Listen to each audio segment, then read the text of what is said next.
तो इजराइल के इन्हीं 5 डिफेंस सिस्टम ने इस बार भी इजराइल को बचाने में अहम भूमिका निभाई है। और इसमें इजराइल का पहला डिफेंस सिस्टम है आयरन बीम, दूसरा डिफेंस सिस्टम है आयरन डोम, जो इजराइल का सबसे भरोसेमंद माना गया है। इजराइल का तीसरा डिफेंस सिस्टम है डेविड स्लिंग, चौथा है एरो 2 डिफेंस सिस्टम और पांचवा है एरो 3 डिफेंस सिस्टम।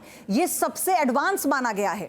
इसके अलावा अब हम आपको जो बताएंगे विस्तार से इसके बारे में, आप ये समझिएगा कि सिस्टम कैसे इजराइल का रक्षा कवच है, कैसे इजराइल को बचाने में एक बहुत महत्वपूर्ण भूमिका निभाते हैं। तो सबसे पहले आपको आयरन बीम के बारे में हम बताएंगे। आयरन बीम ऑपरेशनल रेंज क्या है? 15 से 19 किलोमीटर की इसकी रेंज है। हथियार क्या है? लेजर लाइट को भी ये टारगेट कर सकता है और रॉकेट और छोटी मिसाइलें टारगेट करने में इसे माहिर माना गया है। आयरन डोम का नाम आपने बार बार सुना होगा। ऑपरेशनल रेंज इसकी जो है वो 70 किलोमीटर है। हथियार ये कौन कौन से कर सकता है? अपने साथ इंटरसेप्ट मिसाइल और टारगेट रॉकेट और मीडियम मिसाइलें ये कर लेता है और इसने बहुत बड़ी भूमिका इजराइल के लिए निभाई है इस जंग में।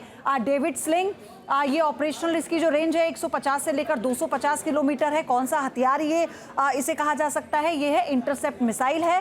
टारगेट क्या कर सकता है? फाइटर जेट, बैलिस्टिक मिसाइल है ये टारगेट करने में सक्षम है। अब अगले पे आते हैं, वो है एरो 2। ऑपरेशनल रेंज है 250 किलोमीटर। कौन सा हथियार? इंटरसेप्ट मिसाइल है। टारगेट क्या है? लंबी दूरी की मिसाइलों को टारगेट करने में ये सक्षम है। और एरो 3 की ऑपरेशनल रेंज भी 250 है, एरो 2 की तरह इंटरसेप्ट मिसाइल है और हर तरह का हथियार ये टारगेट कर सकता है। एडवांस रेंज आप इसे कह सकते हैं एरो 3 को। तो ये वो सुरक्षा कवच है इसराइल के पास जिससे वो 4 मोर्चों पर जंग लड़ रहा है इन्हीं के बूते।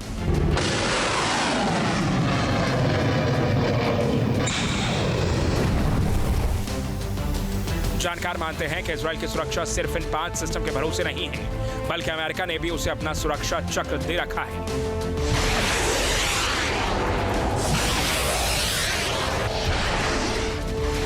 क्योंकि मिडिल ईस्ट में इजराइल अकेला ऐसा देश है जिसके पास परमाणु बम होने का दावा किया जाता है। बेशक इजराइल ने इस बात को आज तक कबूल नहीं किया है, मगर सिप्री की रिपोर्ट कहती है कि इजराइल के पास 80 से 90 परमाणु बम हो सकते हैं, जबकि ईरान पिछले 3 दशक से परमाणु बम बनाने की कोशिश कर रहा है।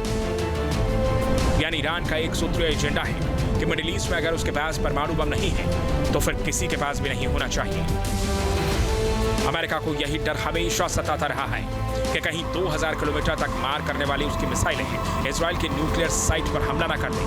खतरे को देखते हुए अमेरिका ने खुद इजराइल की न्यूक्लियर साइट्स की सुरक्षा अपने जिम्मे संभाल रखी है। इसके लिए अमेरिका ने इजराइल में अपने दोनों डिफेंस सिस्टम तैनात कर रखे हैं।